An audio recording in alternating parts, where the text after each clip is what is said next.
Hello，各位升 P5、升 P6嘅同學仔，大家好啊！咁又係林 Sir 啊！咁點解林 Sir 又會出現咧？其實咧，林 Sir 太掛住大家啦，想派阿林 Miss 咧夜晚嚟揾大家，所以我額外再拍多咗條片俾大家。OK，林 Miss 嚟揾大家啦，各位同學仔，今晚見喎。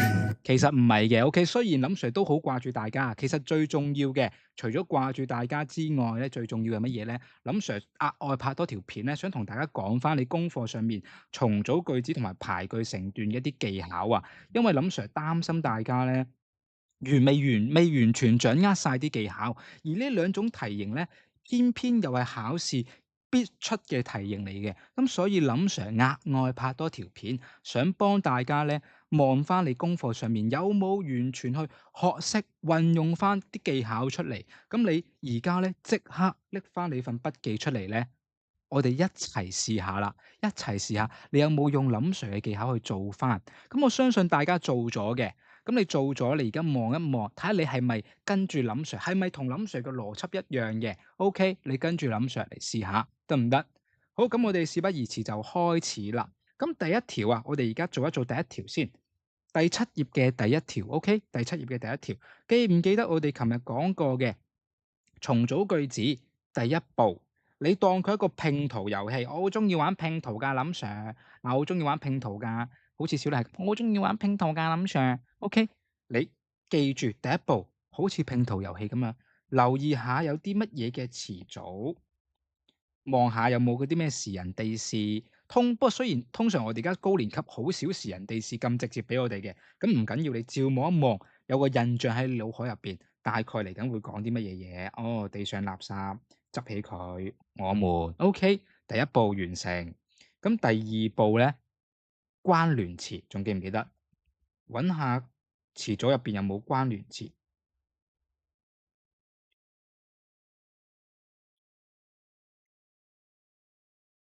關聯詞我講咗㗎啦，其實就係幫我哋分辨嗰個句子嘅邏輯關係啊。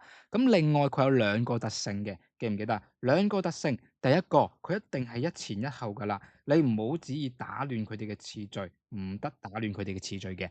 第二個，佢可以幫我哋判斷主語嘅位置啊。好多時咧，同學仔咧個主語位置擺錯咗咧，讀落好似好通順，但係最後都俾阿 Sir 扣咗分嘅。咁點解咧？就係因為你個位置擺錯咗咯。咁關聯詞可以幫我哋判斷嘅。咁呢個第二步。咁而家我哋望一望，望一望呢度有冇關聯詞？有嘅，OK，有嘅。不管乜乜都應該乜乜。咁呢個關聯詞佢係屬於乜嘢啊？屬於我哋琴日所講嘅 FF 嘅複句啊嘛。我哋琴日講過嘅，先 FF 後主語。如果嗰個關聯詞咧，佢嘅前分句咧係 FF 未發生嘅，咁嗰個主語一定唔可以擺喺第一個關聯詞嘅後邊。咁所以我哋諗翻琴日講過三種，邊三種嘅複句啊？第一種假設複句，第二種條件複句，第三種目的複句。呢三種複句咧，就我哋琴日所講嘅 FF 複句啊，OK，FF 複句。咁呢啲咧，你嘅主語唔可以擺喺第一個關聯詞嘅前面。咁而家我哋見到咯，不管乜乜都應該乜乜，佢係一個條件複句。咁所以我們唔可以擺喺不管嘅前面，得唔得？我們唔可以擺喺不管嘅前面。咁我而家知啦，我們就應該擺喺都應該嘅前面。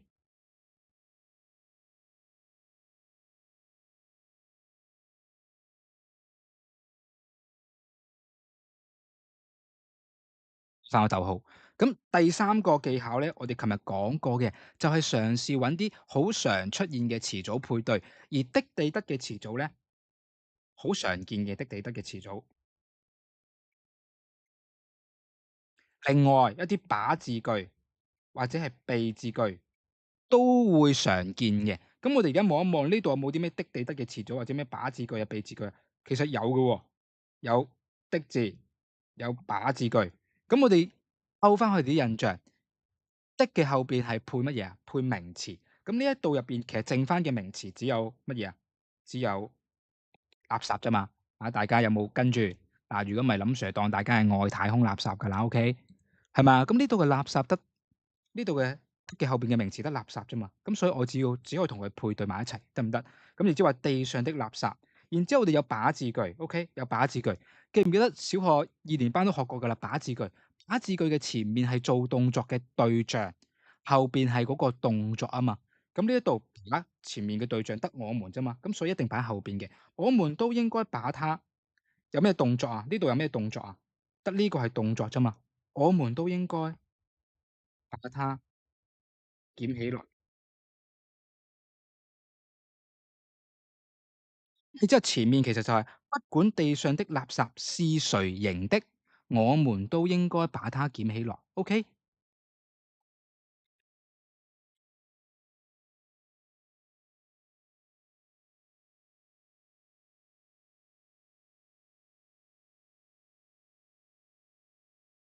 咁成句咧就搞掂啦。但係搞掂咧，你唔好千祈就唔好落下一題先喎。你學林 Sir 一樣，我哋玩遊戲啊，考試嘅時候其實都可以玩遊戲㗎。我哋玩個切西瓜嘅遊戲，中唔中意切西瓜？中意啦，係嘛？夏天最中意食西瓜㗎啦，係嘛？咁我哋玩個切西瓜遊戲，OK，不管查咗佢有抄低嘅，地上的啱嘅抄低，垃圾抄低，OK，是誰型的抄低，逗號抄低，抄咗㗎啦。我們抄低，OK，都應該有抄，OK。把它 OK，撿起來 OK，句號 OK，查晒，確保自己萬無一失。咁我哋落去下一條咯喎，下一條我想同大家睇一睇第三條，你筆記嘅第8頁第3題星星題呢一條咧有少少陷阱嘅，林 Sir 專門俾大家嘅。考試時老師唔會出到咁難嘅 OK，但係林 Sir 想俾個挑戰大家。得唔得啊？俾個挑戰大家，等大家咧望到呢啲題目變成超級殺人咁樣嚇點做啊？林 Sir，好一樣用翻林 Sir 嘅3個技巧3部曲先，得唔得？第一步望一望，好快立一次個詞組先，望一望，然之後見到都有我們嘅，雖然冇嗰啲咩好明顯嘅是人哋事，但有我們啦，我哋照間低佢啦，OK。然之後望一望，第二步望一望關聯詞，關聯詞係喎，林 Sir 有只要有只要。有即使，有也喎，玩喎啊，林 Sir，有3個嘅。咁你望翻呢一度，其實佢係有2個逗號嘅，佢確實係有3個分句嘅喎。咁只要琴日之前上堂講過，佢係一個條件複句，即使乜乜也乜乜，佢係一個假設複句，即係話呢2個咧都係 FF 嚟嘅。咁個我們咧，佢唔可以擺喺只要或者即使嘅前面，唔可以擺喺呢個位，唔可以擺喺呢個位，唔得啊！咁起碼我知道呢樣嘢先。咁只要其實條件複句，咁通常條件複句同埋假設複句同時出現咧，我哋要先講咗嗰個條件先。你寫低，我哋要先講咗條件先。咁所以係只要先，然之後咧，即使乜乜也乜乜，OK，呢個 pattern 我哋大概知道啦。然之後我哋知道咧，我們啊係唔可以擺喺呢個位，唔可以擺喺呢個位，只可以擺喺佢哋嘅後邊，得唔得啊？咁你望下啦，跟住睇下第3步有冇其他嘅技巧可以幫到我哋。譬如我哋所講嘅詞組配對，林 Sir 呢度都冇乜詞組配對喎，咁點算啊？咁我哋而家望一望條件上面，先條件後假設。咁呢一度係有啲咩係可以俾我哋做成條件嘅咧？其實有啲咩可以做成條件㗎？團結合作咯。呢個係第一個條件咯，我哋要做到嘅團結合作，係咪啊？然之後我哋之前講多一個口號俾大家啦，得唔得？即使我哋遇到多少困難，也不能夠放棄，也不會放棄。咁即使咧前面嗰個，即使前面嘅假設情況咧，佢呢個係假設情況嚟嘅，FF 出嚟嘅，而後邊嗰個結果咧，唔會因為你嘅假設情況而改變，後邊嘅結果。唔會因為你前面嘅假設情況而改變，咁所以你望翻呢一度因果上面邊個合適啲啊？即使團結合作啊，即使我哋好團結合作啊，也一定能夠解決問題啊！我哋頭先講過嘅，後邊嘅結果唔會因為前面假設嘅情況而改變啊嘛。如果即使我們團結合作，也一定能夠解決問題，好似個邏輯上面就唔通順嘅咯喎。所以咧條件要擺喺前面，即係話團結合作係第一步嘅條件。只要我們團結合作，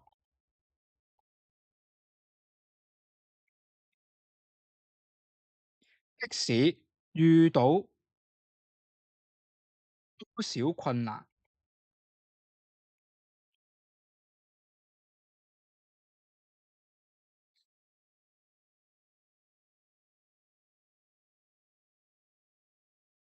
也一定能夠克服。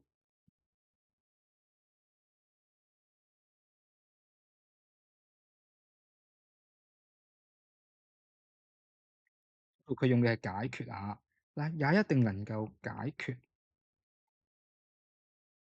OK，咁記住一樣嘢啊，我哋望落去嘅時候，如果萬一真係冇啲咩的地得啊、把字句、備注句呢啲詞咗幫到我哋咧，我哋可以諗翻嗰個複句佢原本個邏輯關係，即使乜乜也乜乜呢個複句嘅邏輯關係係乜嘢嘢啊？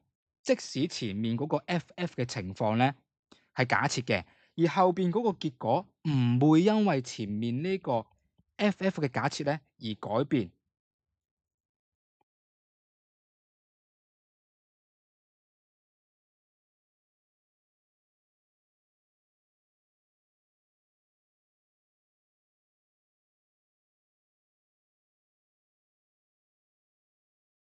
所以呢個時候咧，我哋一開始所講嘅關聯詞嘅邏輯關係咧，就可以幫到我哋啦。咁點解我哋一開始要提到呢樣嘢，就係要大家明白一樣嘢，我哋一定要掌握唔同關聯詞之間嘅邏輯關係。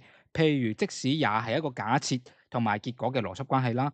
而如果乜乜就乜乜，同樣都係假設嘅關係。但係如果乜乜就乜乜咧，佢後邊個結果係會同前面嗰個假設係一樣嘅，係一樣嘅，得唔得啊？呢一度咧。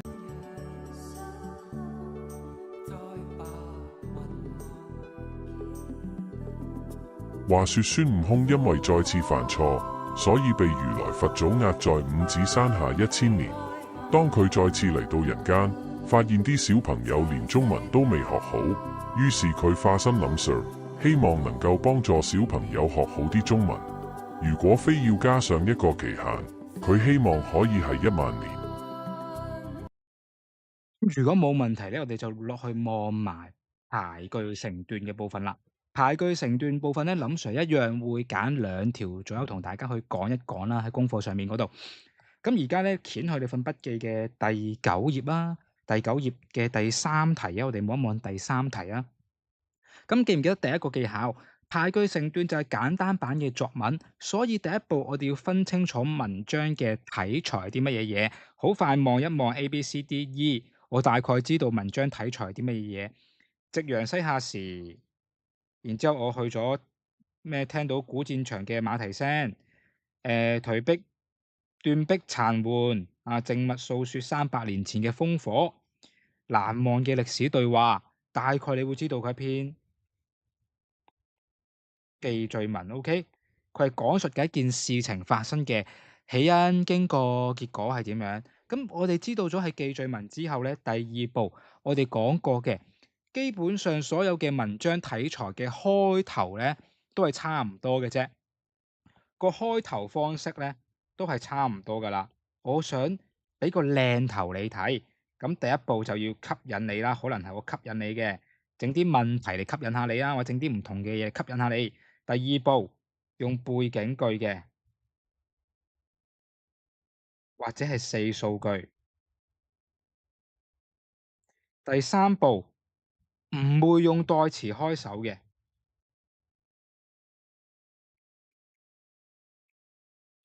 呢一度開頭我知道啦，所有文章題材開頭都一樣嘅。咁我哋望翻呢一度 A、B、C、D、E 邊一個更加合適啊？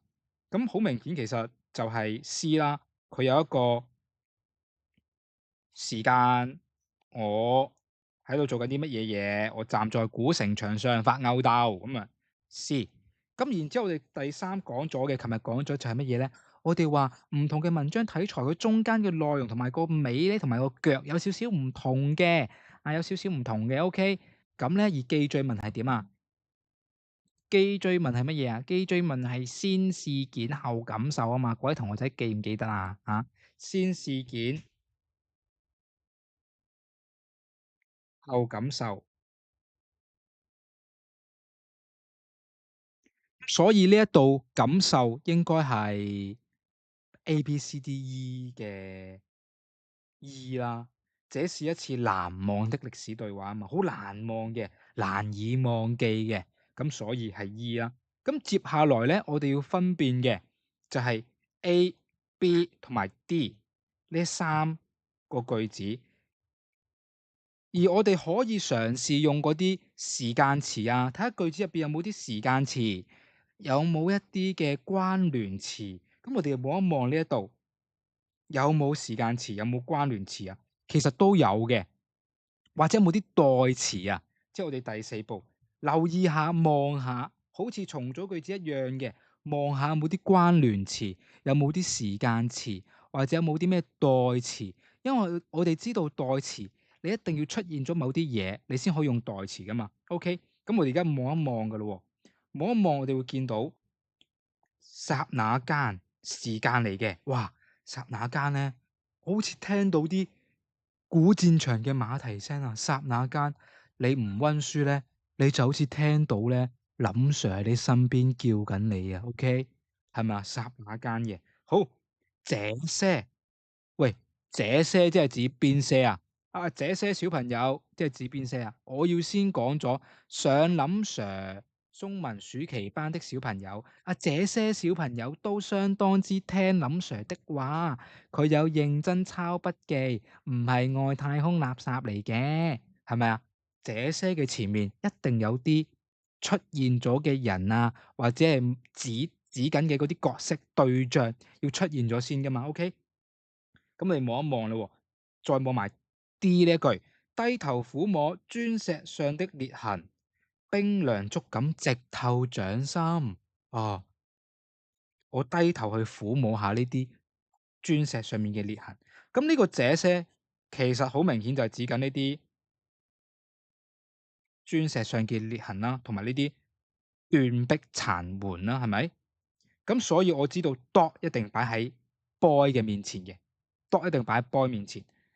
我彷彿聽見戰場的馬蹄聲，我好似聽到，好似聽到，一定係經歷咗某啲嘢，我先會突然間聽到㗎。我唔會無啦啦企喺度就好似聽到某啲嘢㗎嘛，一定前面有啲嘢經歷咗，我先會彷彿聽到。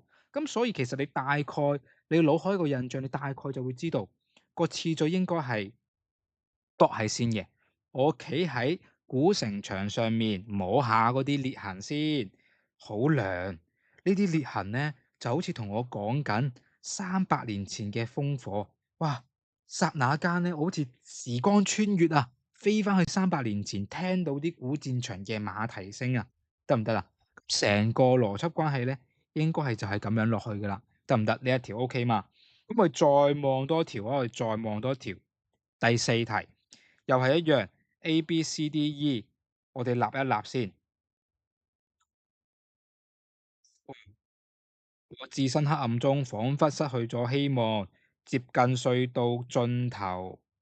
我明白道理，好似絕望中找到希望，心存希望會找到曙光。